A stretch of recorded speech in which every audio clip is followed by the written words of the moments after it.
Hello and welcome back to manvfilm. It is August already and I have 10 fantastic movies that you can watch this month.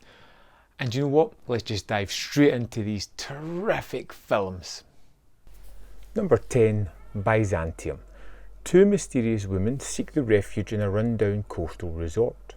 Clara meets lonely Noel, who provides shelter in his deserted guesthouse Byzantium.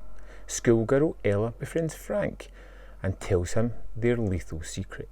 They were born 200 years ago and survive on human blood. As knowledge of their secret spreads, their past catches up in them with deathly consequences. Neil Jordan's Byzantium is a fantastic movie, and it's one that you never hear mentioned, you never hear talked about. It's got amazing performances by Saoirse Ronan and Gemma Arterton. You get and a great story. It's told in a kind of flashback fashion, which is directed with such subtle flair that you almost miss it. It's terrific. You get some really nice side characters. You get fantastic blood, guts and gore sequences if that's what you're after. But ultimately it's a relationship drama between a mother and a daughter, but done in this fantastic genre fashion. Number 9, Identity.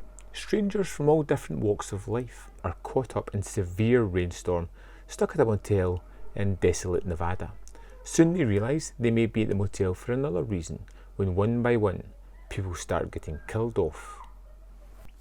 James Mangold creates this wonderful psychological thriller, which is very much the premise of a slasher. You take a group of people, put them in a location, make them stranded if it helps, and start killing them off one by one. But it's got such a great cast, it's got such a great unique tale to it that turns and twists throughout the story, and it's just one of these wonderful kind of serial killer movies that has just been almost forgotten about. I love Identity. I think it's terrific, highly recommended. Number 8, Blind Fury. He may be blind, but Nick Parter has a way with a sword. The Vietnam vet pays visit to an old war buddy, Frank Devereaux, only to discover his friend is deep in trouble. Gangsters have killed Frank's wife and are holding him hostage in Reno. Making a narrow escape with Frank's young son, Nick heads cross-country to even the score. Needless to say, his opponents underestimate him and his sword skills. Rutger Hauer in a kind of loose remake of Zatoichi, and it's as genre fun as you would expect it to be. Hauer brings so much pathos to the character. There is comedy by the bucket load. There is terrific sword action as well. There is a terrific bad guy played by Randall Tex Cobb, who's just wonderful, and it's just almost by the numbers movie. This elevated a little bit by its action and by its star. I have a lot of time for Blind Fury. It's definitely a popcorn and beer movie, and you know what, we're really interested to hear your opinion of this one. Number 7, Scout's Guide to the Apocalypse.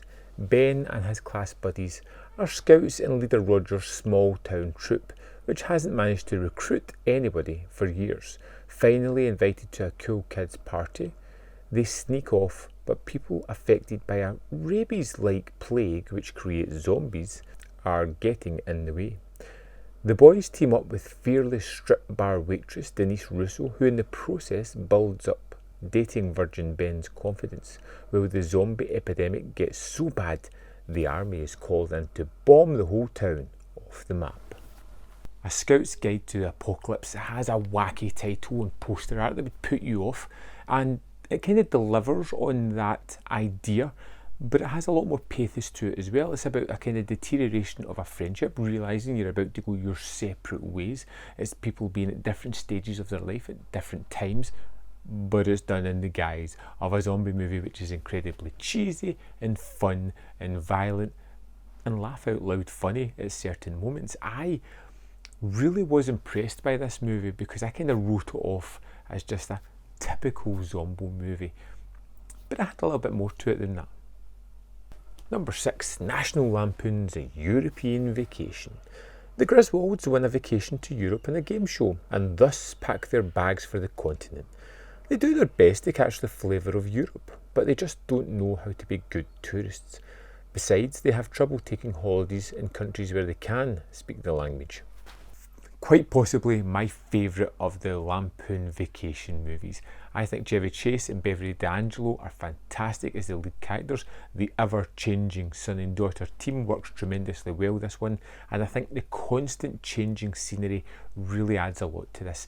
Keeps things fresh, adds whole new laughs into this, and it is riotously funny. It's almost pushed to the breaking point of silliness, but I like that. I like that it tries to go a little bit almost too far, but it is incredibly funny.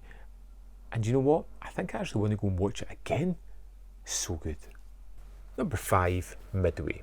In May 1942, the Imperial Japanese Navy launches an attack on the island of Midway in the Pacific Ocean. Securing it will provide a base of operations against Pearl Harbor and ultimately allow them to attack the US West Coast. However, US Navy intelligence has worked out their plan. Admiral Chester Nimitz sends 2 US task groups with 3 aircraft carriers to set a trap for the Japanese fleet. Is it historically accurate? Probably not. Is it incredibly fun? Rather.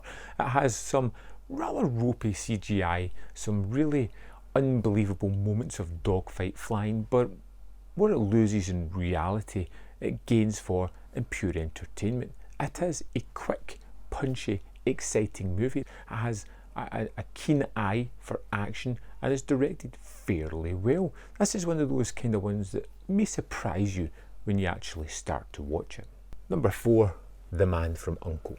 CIA agent Napoleon Solo successfully helps Gabby Teller defect to West Germany, despite the intimidating opposition of KGB agent Ilya Kuryakin. Later, all 3 unexpectedly find themselves working together in a joint mission to stop a private criminal organisation from using Gabby's father's scientific expertise to construct their own nuclear bomb. There's a lot of great actors in this, but I think the person that steals the show is Henry Cavill. I think he just has an air of suaveness about him, a sophistication yet filled with bravado and gusto at the same time. This is Guy Ritchie's adaptation of the 60s TV series set in that period, and it's just wonderful. It's not a world-defining problem they're fighting against, it's a small issue, and they tackle it head on, and it is remarkably entertaining. It has some great production design, and you really see Guy Ritchie being in a playful mood with this one, and it's endlessly rewatchable. Number 3, The World's End. 20 years after attempting an epic pub crawl, 5 childhood friends reunite when one of them becomes hell-bent on trying the drinking marathon again.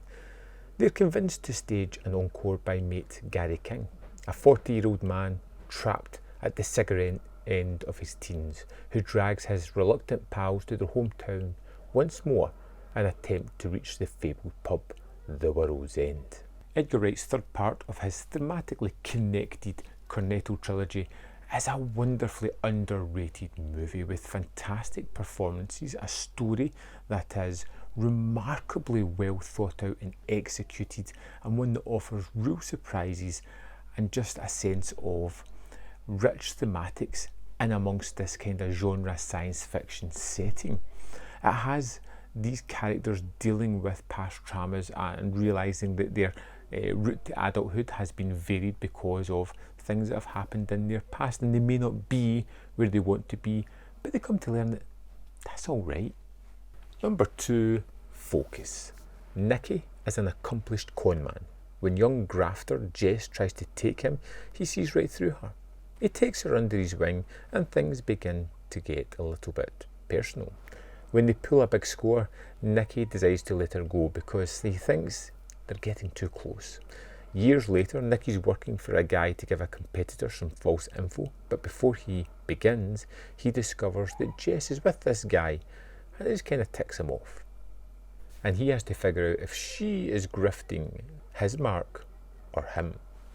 I love con movies. I think Focus is great, and it really is a wonderfully twisted tale showing these two characters really bouncing off each other because there's pure chemistry there. You get these wonderful con pieces that are elaborate, over the top, unrealistic, but incredibly fun and highly entertaining. I love this because of the chemistry of the main stars, because of the wonderfully rewatchable nature of it, because of the twisted cons that are really unbelievable but extremely fun. Number 1, Tag. Childhood friends have been competing in the same game of tag for 30 years. When Jerry gets married, he attempts to retire from the intense annual game without ever being it, causing the other 4 to band together and go to extreme lengths to finally tag him. Tag is silly, but sometimes you just need something silly. It has this kind of earnest core to it. It has a great sense of fun, some laugh out loud scenes, and the character actors are just doing tremendous work here. And this riotous comedy that really does deliver. Sometimes you just want something easy. This is that kind of movie. There we have it. I hope you find something in amongst those 10 movies that you really want to check out, or something that just makes you excited about being a film fan. Of course, if there's something I have missed off my list, or something that you think should have been on it, let me know in the comment box below and I may check it out and it might make it onto my list next month. As always, thanks for watching and I'll see you next time. There we have it. I hope you find something in amongst those 10 movies that you really want to check out, or something that just makes you excited about being a film fan. Of course, if there's something I have missed off my list, or something that you think should have been on it, let me know in the comment box below and I may check it out and it might make it onto my list next month. As always, thanks for watching and I'll see you next time.